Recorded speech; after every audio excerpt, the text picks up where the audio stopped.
They locked him in a cell, took his name off the airwaves, erased his face from television. For 27 years, Nelson Mandela was a ghost in his own country, trapped behind concrete walls while apartheid roared outside. But here's the paradox. The more they tried to bury him, the more powerful he became. This isn't just a story about injustice. It asks a question that breaks every system of power. What happens when a man becomes an idea? The South African regime had guns, laws, cages. Mandela had time, and he used it not to rot but to sharpen. They thought they could kill the resistance by isolating the man, but they didn't understand. True resistance is not physical. It lives in thought, in belief, in spirit. Mandela was sentenced to die slowly on Robben Island, to break rocks until his will shattered. But while his body bent, his soul expanded. He studied, he planned, he taught other prisoners. He learned their languages, their fears, their dreams. He turned a prison into a university, a death sentence into preparation. Because the soul of resistance isn't loud. It isn't angry tweets. It isn't performative rage. It's quiet. It's discipline. It waits. And when the moment comes, it moves. And the system, it never sees it coming. Mandela's soul was built on contradictions. He believed in peace but prepared for war. He preached forgiveness but never forgot betrayal. He smiled like a diplomat but calculated like a general. His resistance wasn't just moral, it was strategic. And that's why they couldn't kill it. You can kill a man's body. You can silence his voice. But you cannot kill a mind that has made peace with suffering. Mandela made peace with the idea that he might never be free, and that gave him a strange kind of freedom, the kind no warden could take. A man who has already accepted pain becomes unbreakable. That's the soul of resistance.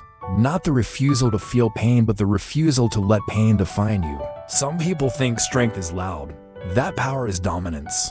But Mandela rewrote that script. Power, real power, is the ability to transform pain into purpose. He didn't come out of prison seeking revenge. He came out seeking reconstruction. And that confused his enemies more than any threat ever could. Why didn't he retaliate? Because Mandela wasn't trying to flip the system. He was trying to transcend it. He understood something that few revolutionaries grasp, that winning isn't enough. You have to heal, or the cycle repeats. The oppressed become the new tyrants. The jailers become the jail. That's why Mandela didn't just fight for political liberation. He fought for moral evolution. He didn't want a black dictatorship to replace a white one. He wanted something higher. And to reach that, he had to master himself first. That's the hard part. That's why most revolutions fail. They don't evolve past anger. Mandela evolved, not because he forgot the past, but because he refused to be trapped in it. He emerged from prison with the eyes of a survivor and the patience of a monk. He knew South Africa didn't need a savior. It needed an example, someone who had lost everything and still chose hope. That is what they couldn't kill. They couldn't kill the man who turned isolation into insight. They couldn't kill the mind that taught itself to wait without surrendering. They couldn't kill the soul that refused to hate even when hate was easy. That kind of resistance is terrifying to systems of power, because it doesn't just reject them, it outgrows them. Mandela's legacy is not just in the speeches or the votes. It's in the quiet moment when someone chooses dignity over rage, when someone chooses to build instead of destroy. It's in the prisoner who studies, the protester who refuses to dehumanize, the leader who forgives not because he must, but because he can. What they couldn't kill wasn't just a man, it was the soul of resistance. And that soul still lives wherever people suffer but choose to rise. Wherever injustice strikes but doesn't silence.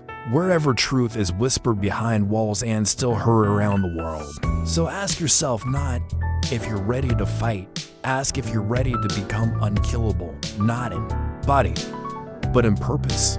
Because that's what Mandela teaches us. You don't need freedom to begin resistance. You begin resistance to become free.